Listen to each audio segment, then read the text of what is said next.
Hey racers, John Racer3 today back again for another highly anticipated King of the Hill 2022 matchup. As you can see in front of you, we have 50 cars ready to take on the track, and they are all Real Riders. That's right, this is the Real Rider edition of the King of the Hill. This is going to be a very intense battle. As you can see, we have 40 Real Rider cars on top of 10 super treasure hunts about to take on the track, some of which have never seen the track before, probably ever. But let's go ahead and take a look at what track we're going to be taking a gander on. As you can see, it is a single lane track down the first straight, very fast, lots of speed, a very fast first corner, but since they are Real Riders, they're not going to be that fast, so they're going to take that blue corner and then end off somewhere on the second straight. But of course, there is a lot more track to run if they can. So let's go ahead and take a closer look at some of these cars. We have some GT3 cars, a Ford GT Race. We have the Nissan Vision, which is an absolutely fantastic car. We've got a Chiron Aston Martin Valkyrie. We've got some JDM cars, some supercars back here, especially the Hot Wheels RLC Nissan Skyline, which is going to be taking on the track. First time ever. You guys are probably cringing at this car being on the track, but I think it'll be pretty cool. And then of course we have some more miscellaneous cars about to take on the track. A Gasser, which is the last car that joined the Hall of Fame for the King of the Hill matchups. That is going to be going on the track, might be fast. And then of course we have some super treasure hunts. So the way this is going to work is fastest car is going to be King of the Hill, farthest car will be the king. So it's going to be a fantastic time to see which cars can take the track down, and I think we should start off with the most anticipated car. We have the Nissan Skyline from RLC. This is going to be crazy. So up first on the King of the Hill for the Real Riders, we have the Nissan Skyline GTR R34 from Hot Wheels RLC. First time on the track. There we go, not a bad performance, a lot better than I was expecting. Ends up on the second straight.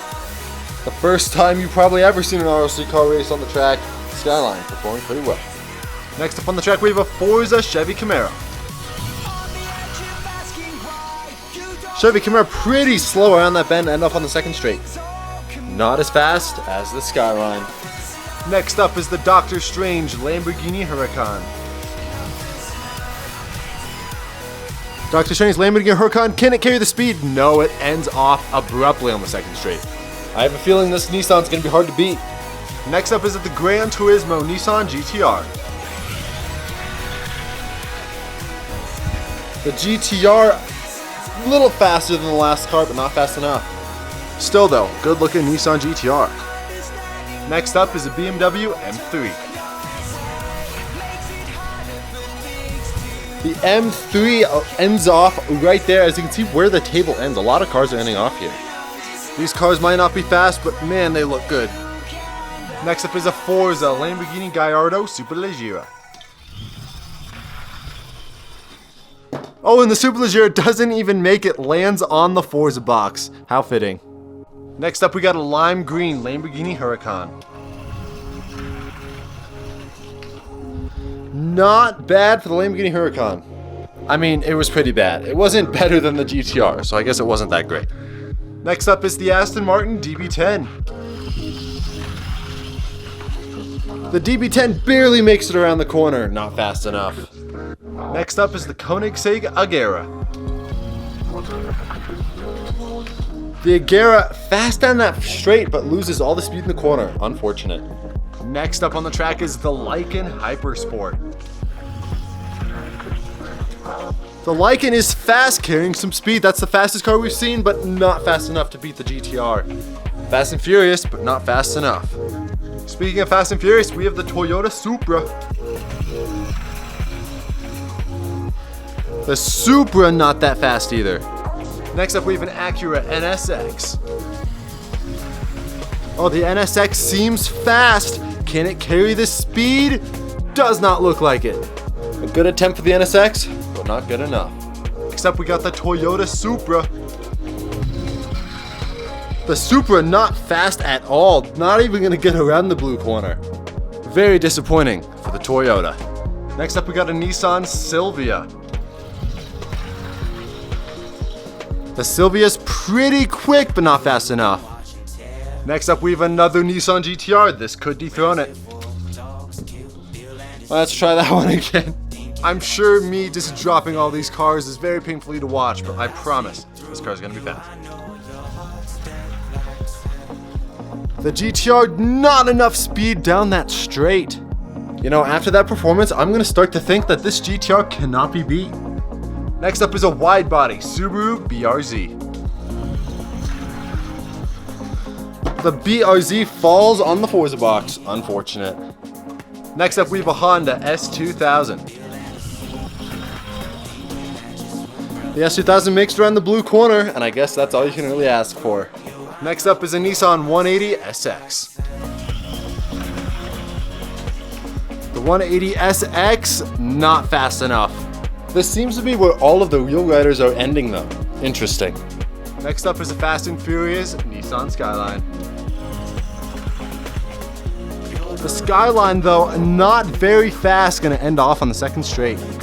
Next is a Mazda RX-7. The RX-7 sounds fast, but just doesn't carry the speed around the corner. Next up is an Aston Martin DBS. This could be fast. The DBS, can it carry enough speed? No, it cannot. It stops on a halt. I've never actually heard anyone say stop on a halt, but I just said it, so it's my phrase now. Next up is a Skyline R32. The Skyline very slow coming out of the corner. Disappointing. Next up we have a Nissan Fairlady Z. The Fairlady Z falls off the blue corner and onto the Forza box. Next up we have an older Nissan Skyline. The Skyline falls off and onto the Forza box. All of the Forza cars are falling onto the Forza box. Next up we have a Hot Wheels 50th anniversary AMC Javelin. The Javelin doesn't make it around the corner, man. These real riders just are not performing as well as I thought. And this Skyline has been so dominant, the first car we've seen is about to break the record for the most cars dethroned. Next up, however, is a fast casting, the Bel Air Gasser. The Bel Air Gasser doesn't even make the corner. I take back what I said, not the fastest caster. Next up is the Mitsubishi 3000 GT. The Mitsubishi carries the speed around the blue corner well, but just can't carry the speed in the straights. Next up is the BMW CSL race car. Oh, this thing sounds cool on the track, but it just does not have the speed.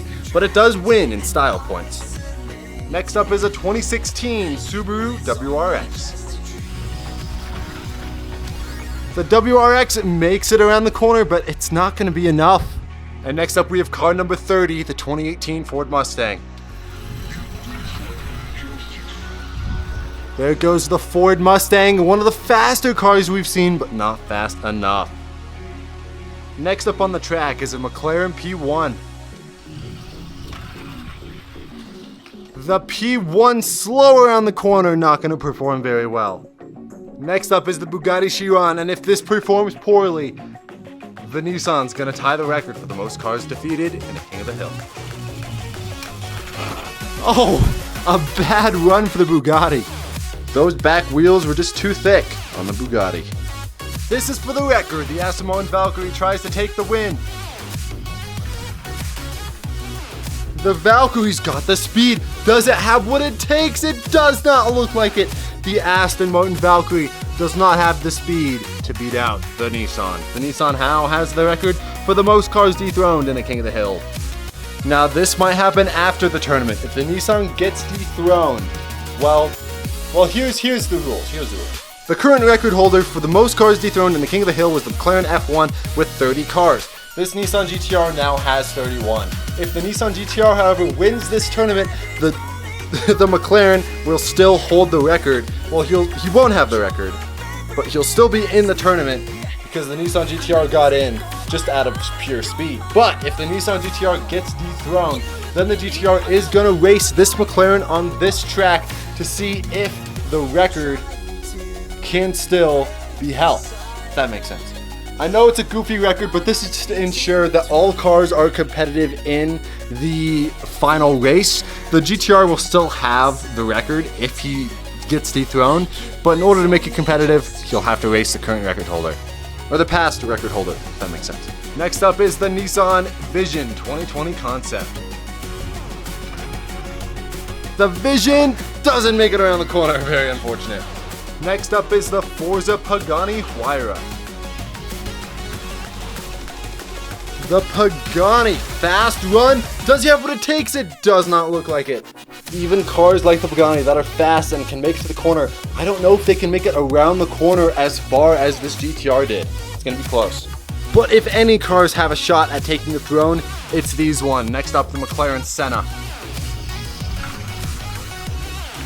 The Senna not gonna be fast enough. Next up is the Ford GT Race. The Ford GT Race, onto the Forza box he goes. Next on the track is the Aston Martin Vulcan. Oh, scrapes around the blue corner hard, not gonna make it down the straight. Next up is the Audi R8 GT3.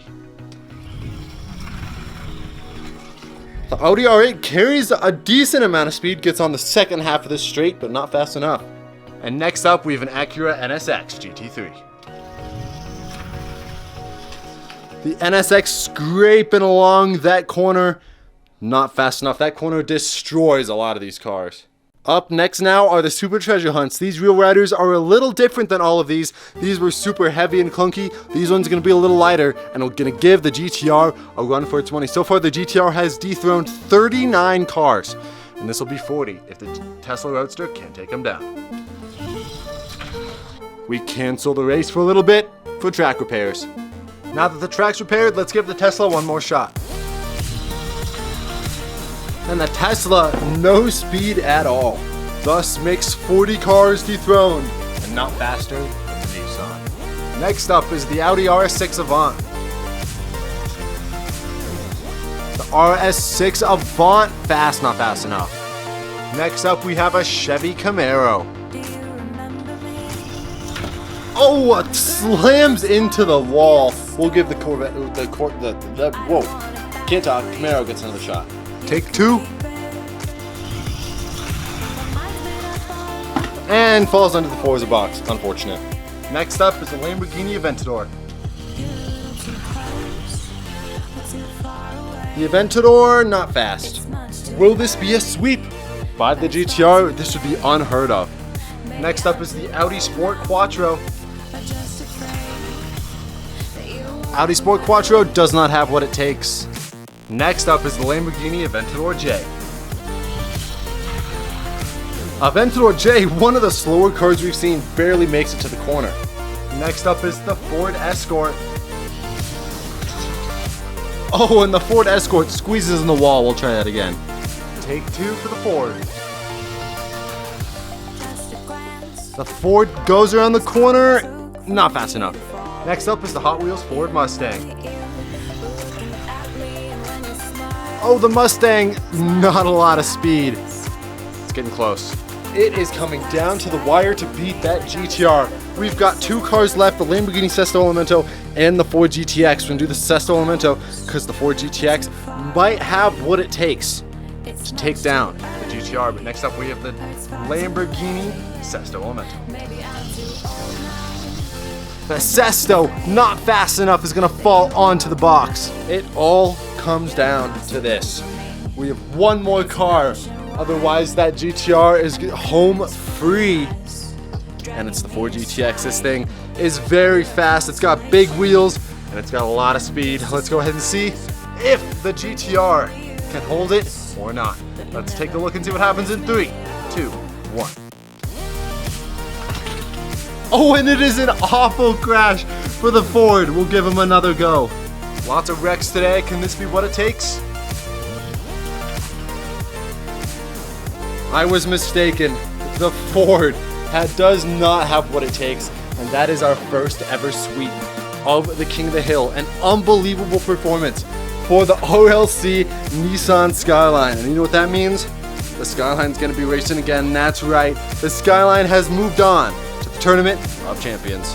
The Nissan Skyline is your third King of the Hill, with the McLaren F1 holding its title being the current champion for most cars dethroned, but we both know that record goes to the GTR dethroning all 49 cars it raced against. Absolutely mental. But as for the King of the Hill, it was a great race, and we've got 4 more to go, then the finale, so I hope you guys are excited for that. Thank you guys so much for watching. I hope you enjoyed, and I'll see you guys in the next video. Take it easy. Peace!